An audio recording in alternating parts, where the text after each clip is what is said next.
The stronger the challenge, the better the response.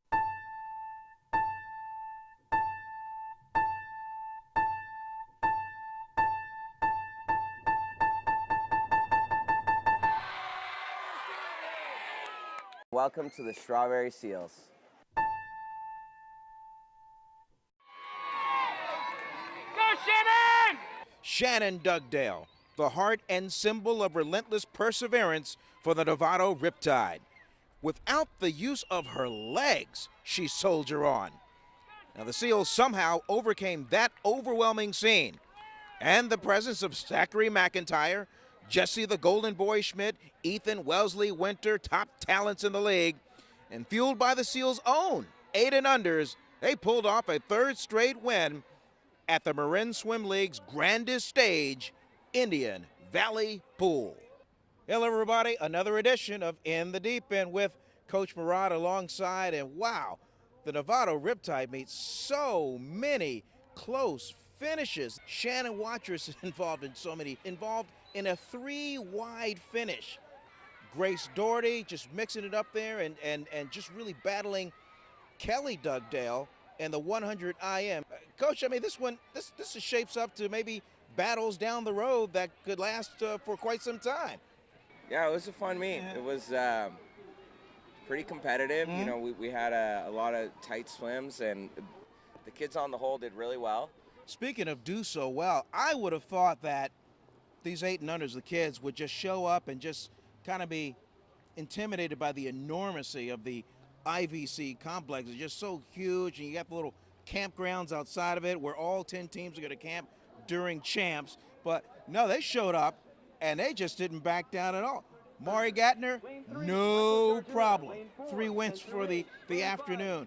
Coco Quill, not a problem, Coach. Let me just get in there and dominate. And I love the closing speed that she tends to have in all of her races.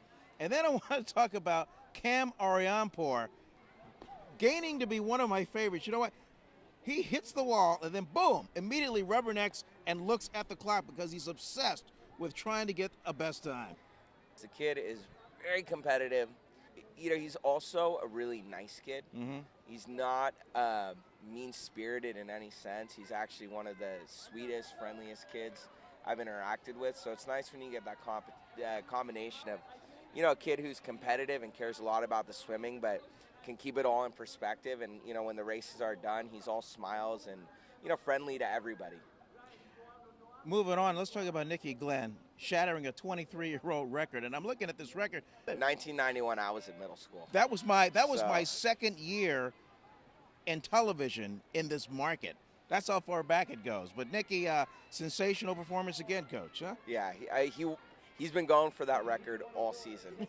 And, you know, he got really close a few times, you know, within a few tenths. And I could tell he was, you know, although those were best times, mm-hmm. You know, the previous 38 he went, I could see there was a little something missing there for him, that he really just wanted to go a little bit faster to take that record. So he's been working really hard. He deserves it. You know, it's like we've talked about before, a lot of these kids, these achievements they get are not just a product of 1 week or 1 month or one good race, but he's been working at this since he was like 5 years old.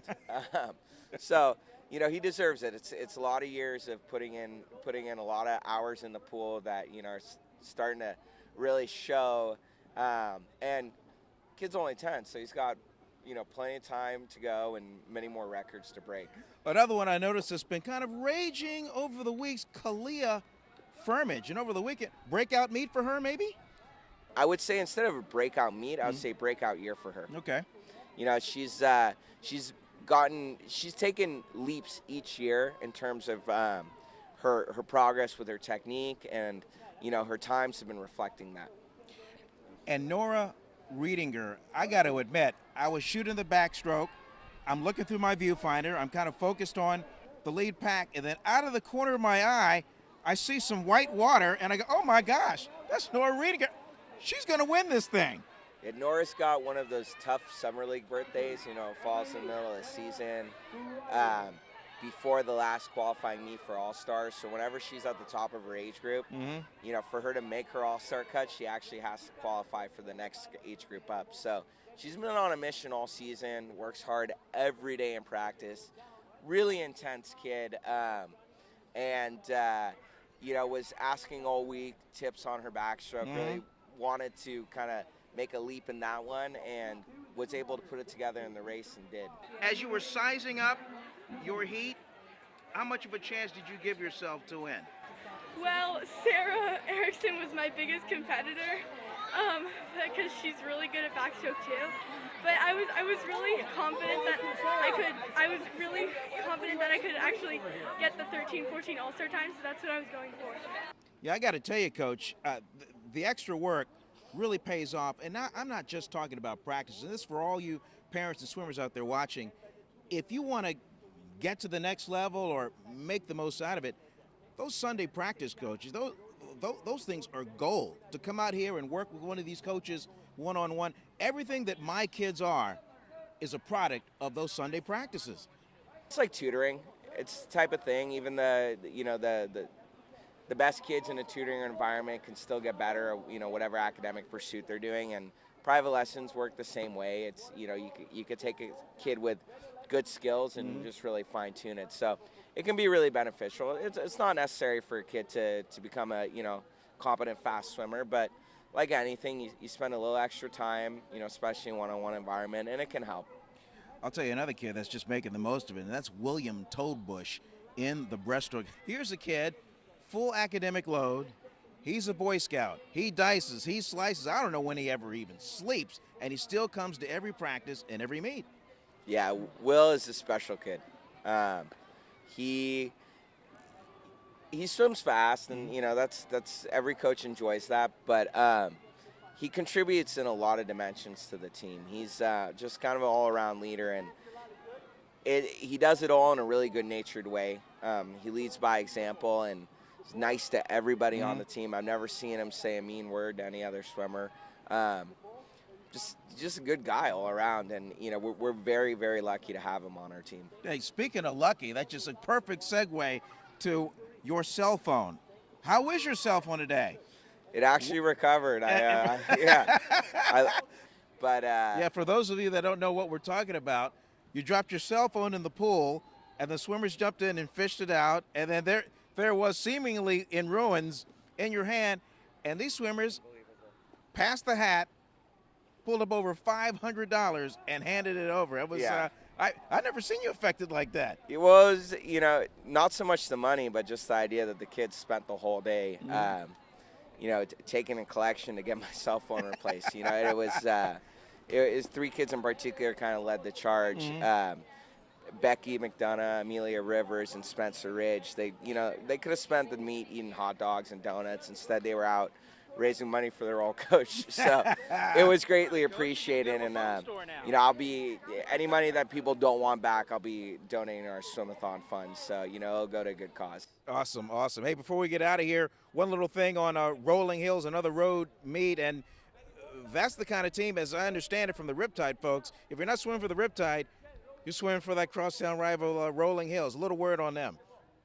Well, it will be exciting meet. They're a fun team to swim. I think they play to win, don't they? Yeah, you know, I think every team does. But you know, I'm good friends with their coach Lou, so I think it's going to be a fun meet.